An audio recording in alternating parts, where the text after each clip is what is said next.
Hello, everybody. Today is December 17th, 2021, and this is CLog number 7. Sorry I haven't been on recently. Been trying to work with some new software and still trying to figure it out. So I'm back on my phone. I got it cleaned up and able to handle another video or two. So had my third chemotherapy session last week. Went well. Nothing untoward, normal side effects. Nausea was worse than normal. So they hit me with 2 doses of atropine, of course. Got hooked up to my chemo pump Lloyd and had that for 46 hours, of course. The thing that I'm noticing more as we go along is side effects. Chemo is definitely building up in my system. And they were right when they said that it would, the second week would always be the hardest, and days 7 through 10 are the worst. And they're approximately right. My side effects manifest differently on different days. It's rather interesting. It's all the same. Week 2 and week 3. Week 2, I did have one thing that I haven't had so far, but it's still early. I can still have it. I ended up throwing up one night. Not a pleasant experience. Of course, never is. But spending a lot of time in the bathroom one day, nausea the next day or another day, migraines, they call it headaches, but for me, because of in order to get past my migraine medication, it has to manifest as a migraine, so it's a migraine. The next day, nausea is constant at this point. I mean, it was before, but now it's breaking through all the medications. During this time period, all I want to eat is soup. I don't want to eat anything more than that because I just don't feel like I can handle it.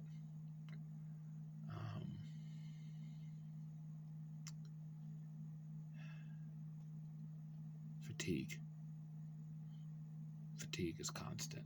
It's worse than normal. I'm on some new neuropathy medication to handle the neuropathy in my hands and feet and everything, and that's making fatigue even worse.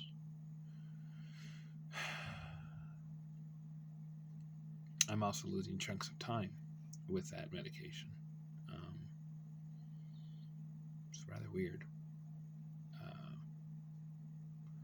I will be sitting down doing something, and all of a sudden it'll be an hour later or 30 minutes later, or and it's like, well, you were just in the zone. No, this isn't like that. This is actual, what the heck just happened? I don't know how I got here, sort of things. And it's scary because I have to drive sometimes. sometimes I have to drive myself. And I can't be doing that with the medication that I'm on. And they said there were many memory issues with the medication, and it's like, wow, that's to only be on the first dose, because it's up to 3 times a day. You only be on the first dose, and already experiencing that, does not bode well for finish titrating up to the full dosage 3 times a day, which I don't really want to do, because I don't want to be sleeping all day.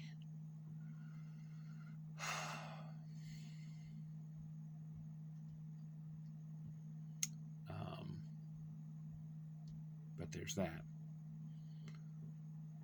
Then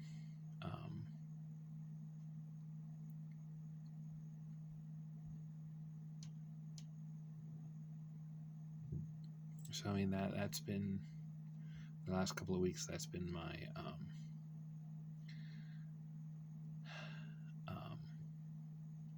my life. So why haven't I done a blog post since almost a month ago? Well,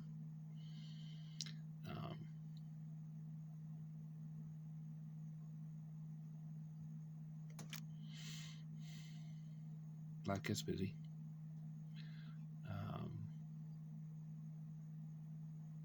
Fatigue. That's been the big thing. Just trying to figure out what to say, and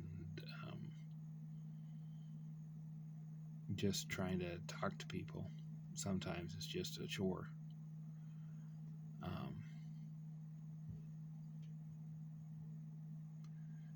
But I knew I had to do this, and I was fooling around with the equipment, and I couldn't get it to work. So I was like, okay, fine, I'll just work with my phone again. So today I kind of want to talk about goals and ambitions, and the difference, and what it means to you.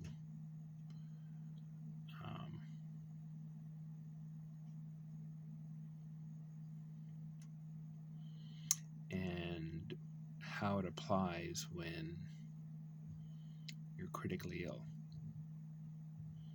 because it does apply. First off, well, what's the difference between a goal and ambition? A goal is something that you can set yourself at any time.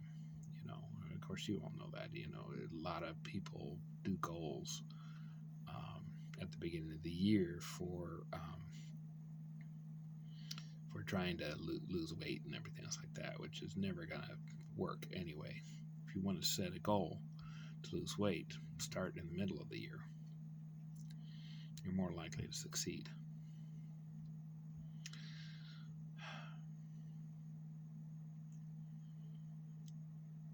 Goals are things we set ourselves to achieve so we can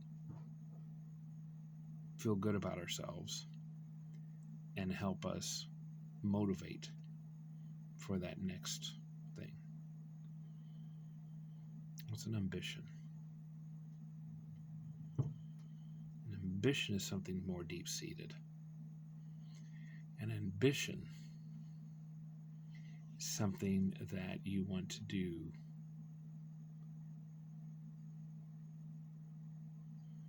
beyond all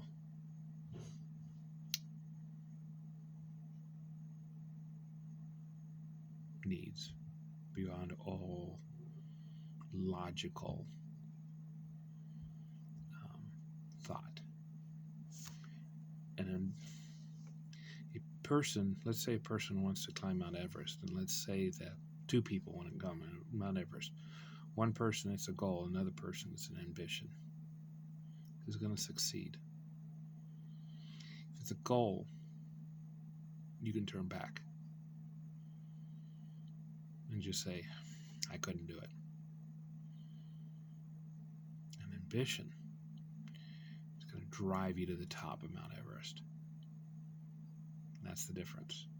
Something that you want, that has become a part of you, that has become something that is so innate in you that it's part of your character.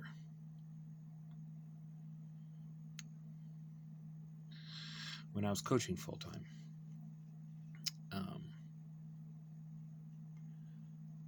I was dealing with a lot of young people just out of college, and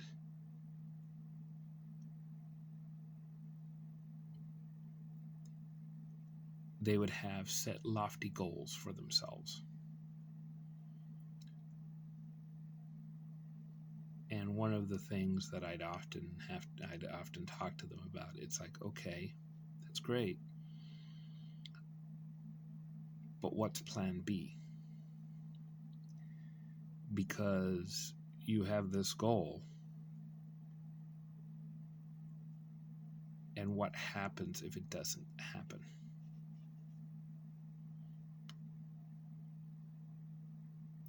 And a lot of people didn't like that, even though it was extremely relevant, because getting out of the position that they were in was extremely hard. Not impossible, but hard. And trying to explain to them that they might need to adjust, do lateral moves, do things to move up the ladder that may not make sense at the time, was a foreign concept to them. I got talked to about it. I actually, my manager came and actually told me to stop doing it. And I'm like, but these kids have goals that they're not going to achieve, and they're going to become extremely discouraged. What I'm trying to do is I'm trying to inform them that you have to adjust your goals in order to achieve a greater goal.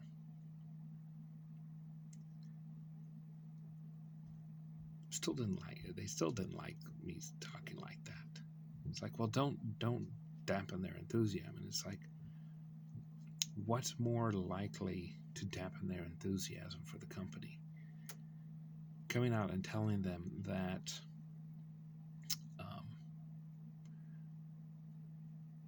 you probably need to adjust your goals to achieve them and to get somewhere else, or keep your goal and never achieve it.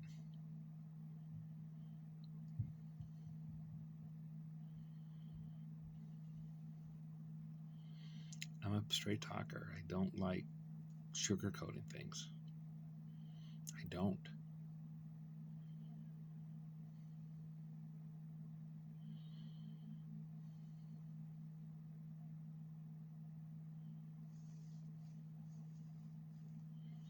Goals are needed. You have to set them for yourself, because it's how you motivate yourself. But an ambition, that's something very different. Like I said, it's because something that's become a part of you.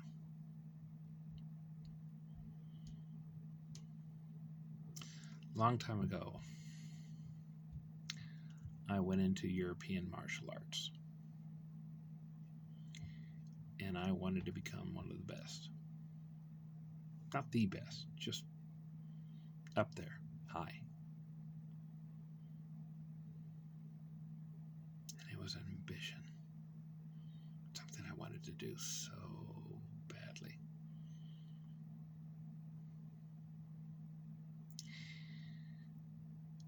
Thing about European martial arts, it's a contact sport, and it's a heavy contact sport. It's actually a combat sport.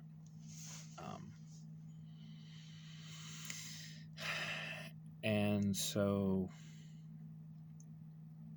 we used authentic armor to protect ourselves.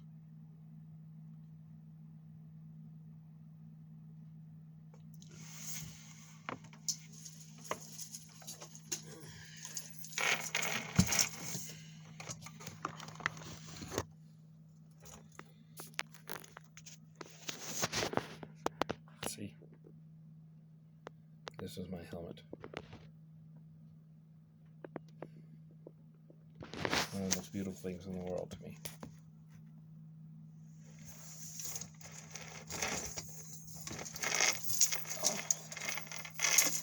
Weighs about 10 pounds. Maybe 7.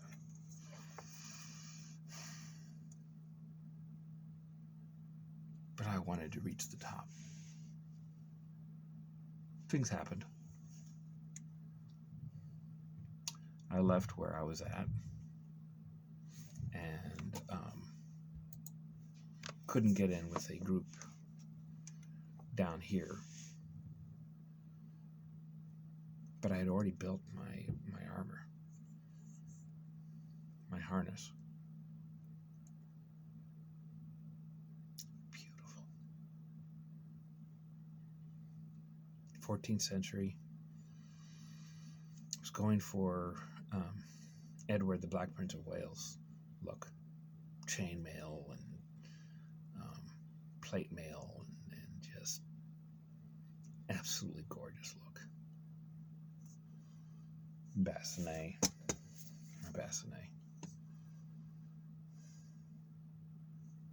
And it was something that was ingrained in me that I was going to continue to work towards it. Life happened. I got married.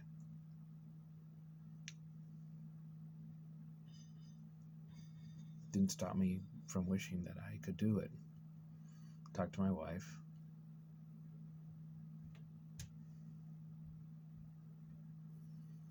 She was enthusiastic about it. Couldn't get in with a group though. Never sent out feelers. Never got an answer back. Yeah. Okay. Everybody's busy.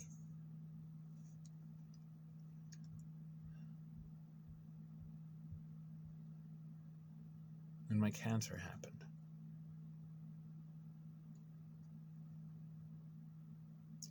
I realized that this life ambition would never happen.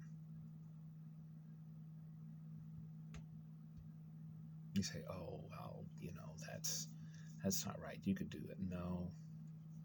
Remember, this is a heavy combat sport.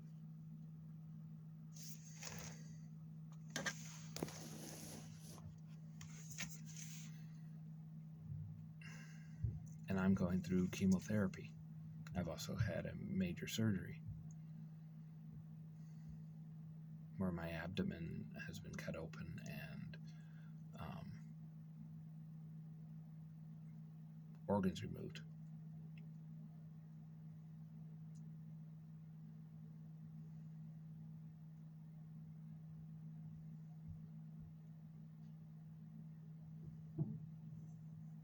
Began to realize that ambition was not going to happen. Still held on to the armor. Didn't want to let it go.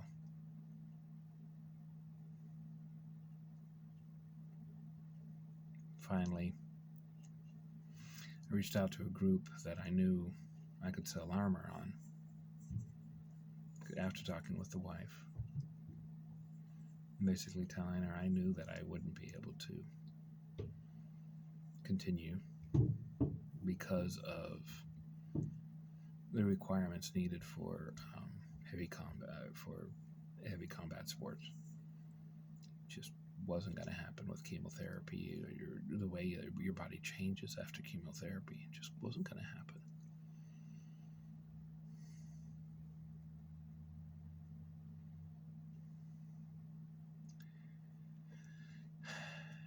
got contacted by somebody who asked to see the entire harness.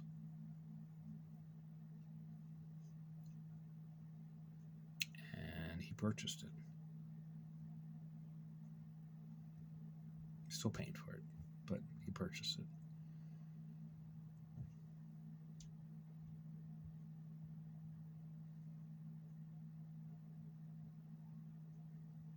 When the decision was made by the both of us, me to sell it and him to buy it, I began to grieve.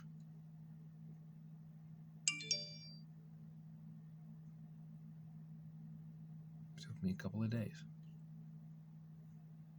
Set me back. Because remember, this was a life ambition. It was my life ambition. I mean, some people may think it's stupid. That's fine. I don't care.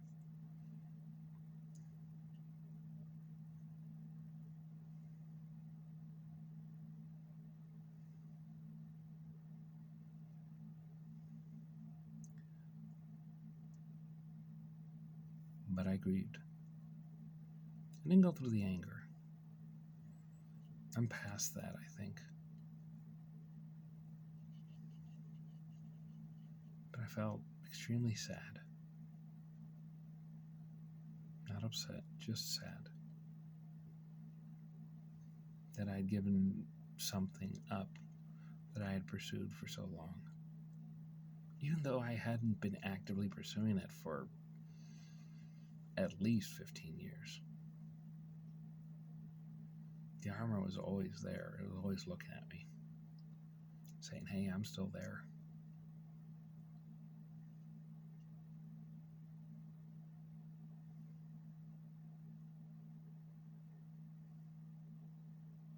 And so I grieved. Not crying, but just being sad.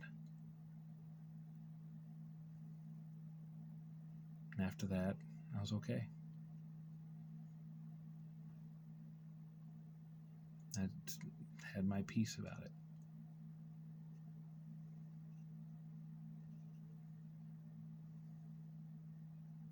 Cancer changes you.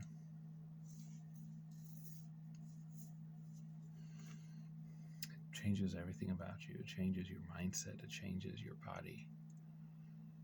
It changes your organs.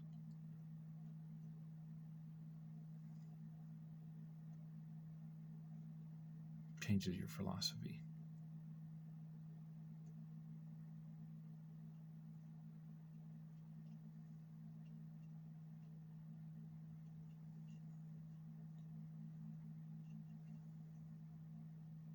Sometimes you have to give something up that you wanted to do for a very, very long time.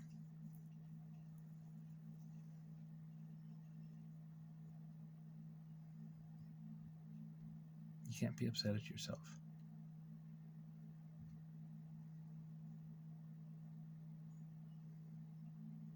Will I ever climb Kilimanjaro or Everest or anything else like that? No, it's not something I want to do. I've climbed a mountain. I enjoyed it. It was a lot of fun. But it was more fun because of the people I was with rather than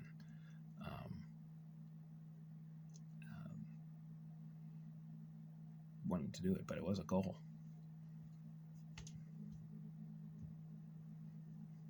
I was back in 2007. I climbed Table Mountain in South Africa with my cousin and his father-in-law.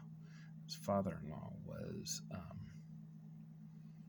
a conservationist that had worked tirelessly to conserve a lot of the flora and fauna of Table Mountain and get it back after it had been pretty much denuded. And the thing is that we actually found orchids that he had never seen before. It was so cool.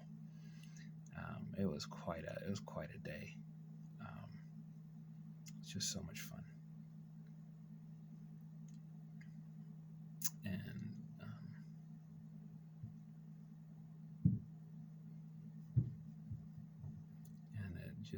it was a beautiful time.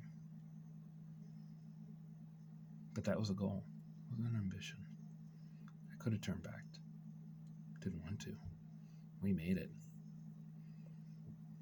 Coming down that mountain was something else. That was...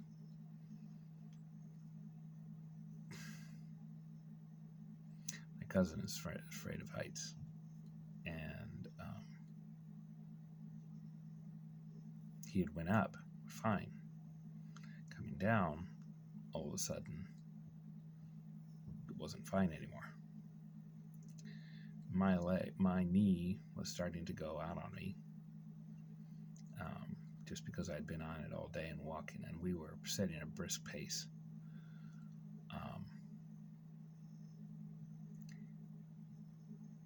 And we were going down the mountain, and my cousin was basically coming down on his backside because he was so terrified.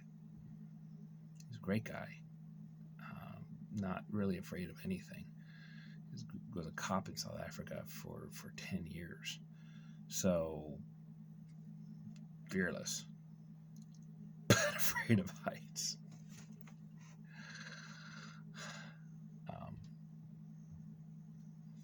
And I remember telling him, look at the back of my shoes. Just look at the back of my shoes. Keep watching the back of my shoes, because I couldn't.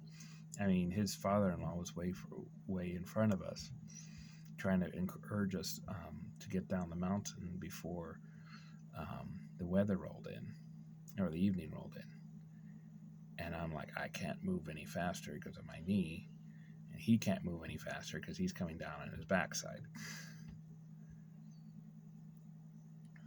But we made it. And it was one of the greatest experiences of our lives. He's doing a lot better going up mountains and into caves and everything else like that. It's a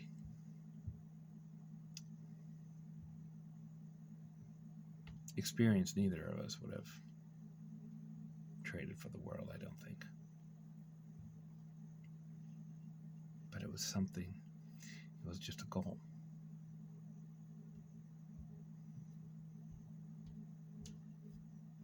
But a life ambition. You can pivot from goals. You can do different things. But ambitions, you're going to grieve.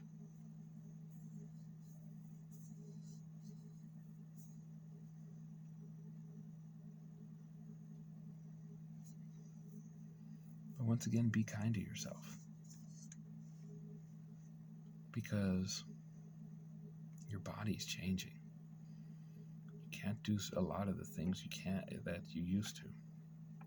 Some people can. I mean, some people will get up and do the same things they did before, and that's great. I also think it has to do a lot with the type of cancer they have.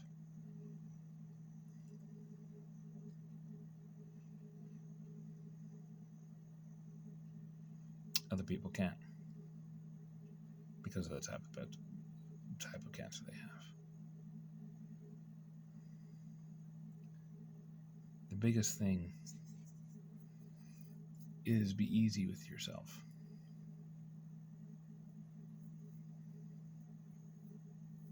Set your goals. Do things to achieve them.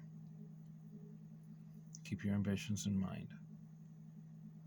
Always move towards them. But if you have to give up an ambition,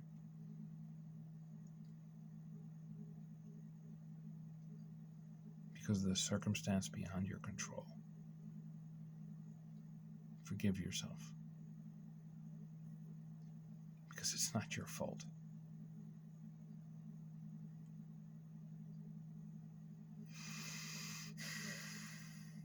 So I know this is kind of heavy. Literally. Haha.